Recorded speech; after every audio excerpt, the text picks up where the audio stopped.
ये मोदी जी कांप गए हैं।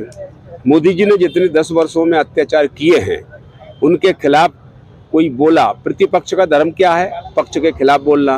उनके खिलाफ जो भी बोला, ईडी भेजी, सीबीआई भेजी और जो कुछ उनके पास साधन है सरकार के गिरफ्तार करने के सब भेजे। तो उन्होंने ये अन्याय किया है 10 साल लगातार। अब उनको पता चल गया है कि अब हमारी सत्ता जाने वाली है, तो कुछ लोग तो बदले लेने वाले होते ही हैं।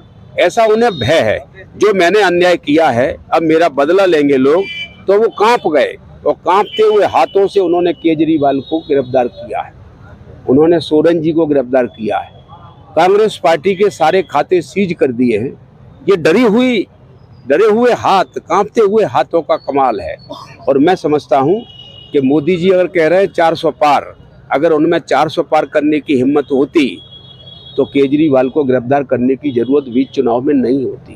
पूरा मिश्रा दावा कर रहे हैं 6 तारीख स्थापना दिवस पर कि 1 लाख से ज्यादा कांग्रेस के कार्यकर्ताओं को बीजेपी में शामिल करने वाले हैं। नरोत्तम मिश्रा जी तो कल मुझे लगता है ये भी दावा करने लगे सूर्य को मैं अपने घर में ला रहा हूँ, अब बल्ब की जरूरत है ही नहीं है, अब कोई जरूरत नहीं है कि सूर्य मेरे घर में आ जाएगा। तो ऐसे लोगों के वादे, जिनके वादों में दम नहीं है, कुछ भी कहते हैं, वो एक काम कर सकते इस धरती पर, दूसरा नहीं कर सकते। जितने अनैतिक कार्य हैं, जितनी गुंडागर्दी हैं, अभी चिरूला का जो टोल था, गुंडों ने हमला कर दिया और हमला करने के बाद जो लोग वहाँ से भागे, कौन से लोग? जो कर्मचारी, कुएं में डूब करके 2 लोगों की मौत का समाचार है। और यही नहीं, ये सारे के सारे लोग नरोत्तम मिश्रा जी के ही निकलेंगे, उन्हीं की गैंग है, वही निकलेंगे। तो इसलिए कोई मतलब नहीं है इन बातों का। नरोत्तम मिश्रा जी क्या कह रहे हैं, क्या मतलब? उन्होंने मेरे वीडियो बनाने की हिस्ट्री शुरू कर दी है, तो जब उन्हें लगा कि वीडियो इनके बना करके दुष्प्रचार करके झूठे नकली फर्जी वीडियो एडिट किए हुए उसके फ़ायदा इनको होता है, तो इस बार बीजेपी, हर बार बीजेपी इस काम को करती है। वो बीजेपी पे कोई लीगल पॉजिटिव बिंदु नहीं है, बीजेपी पॉजिटिव बिंदु पर जीत ही नहीं सकती, बीजेपी संवैधानिक लाइन पर चल के जीत ही नहीं सकती। बीजेपी जीतने की लाइन ढूंढती है संवैधानिक, और क्राइम की लाइन ढूंढती है। ये क्राइम का क्षेत्र आता है, किसी का वीडियो एडिट करके अगर आप चलाएं तो ये इंसिडेंट क्राइम है।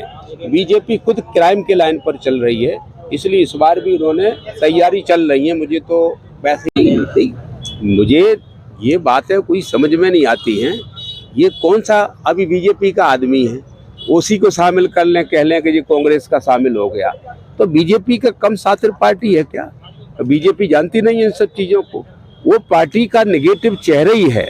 वो हमारे कार्यकर्ता छोड़िए, वो अपने घर के लोगों में कांग्रेसी बना लें और ये शामिल हो रहे हैं। ये उनका सब फर्जी फंडा है, सब नीति की लड़ाई नहीं है उनकी अनीति की लड़ाई है। और अनीति की लड़ाई में खुद ही कि मोदी जी घबरा गए हैं, इसलिए उन्होंने सोरेन जी को जेल भेजा, इसलिए कांग्रेस पार्टी के खाते सीज किए गए हैं। और मैं कह रहा हूं, अगर तुम में हिम्मत है, पहलवान अगर सामने वाले पहलवान से लड़ना चाहता है तो ये शर्त है कि उसके हाथ काटो तब लड़ूंगा। जब उसके हाथ ही काट दिए जाएंगे तो तुम क्या लड़ोगे फिर? तो तुम तो घर बैठे ही कायरता की तरह जीतना चाहते हो। अरे कांग्रेस पार्टी के खाते बंद करने का मतलब है कि तुम कायर हो। अगर पहलवान हो तो बराबरी के पहलवान से लड़के दिखाओ, किसी के हाथ काट करके कहो कि मैं टाल ठोक करके जीत गया। ये जीतना नहीं माना जाता है, ये बेईमानी है, धोखेबाजी है। अब मोदी जी के दिन चले गए, मोदी जी की सरकार नहीं आएगी। 400 पार छोड़िए, 200 पार भी वो नहीं हो पाएंगे, ये मैं कह रहा हूँ।